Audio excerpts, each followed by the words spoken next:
Alright guys, so this is going to be a very quick video. This is how my Friday night's going so far.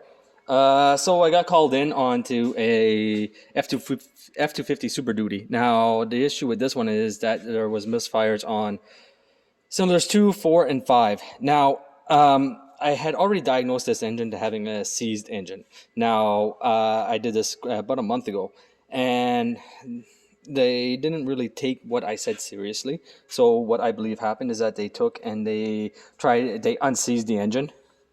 And what ended up happening was that they did some major damage on the inside of the cylinders. So they went ahead and they pulled all the spark plugs. They changed the battery because the battery was completely shot.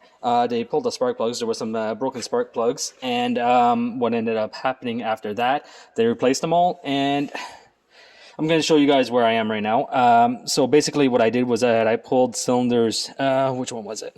This is cylinder 4. As you can tell, there's some oil residue onto it.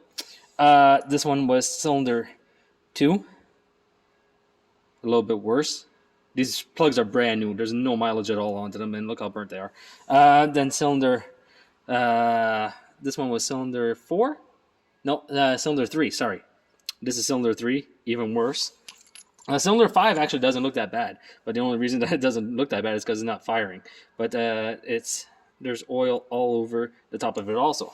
So after that, I decided to take my bore scope and go check inside the cylinders. Now cylinders 2, 3, and 4 weren't too bad. I didn't really see anything except for cylinder 4 was completely wet.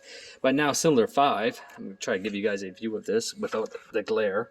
I don't know if you guys can see I'm going to try my best here. I might have to lift my screen for you. No, not even. Okay, I don't know how I'm going to do this. Well, here, actually, I took a picture. So this is the cylinder wall. I don't know if you see how much damage is on that cylinder wall, but there's no saving this engine. So this is going to need an engine. So I hope you guys enjoyed it, and I have a good night.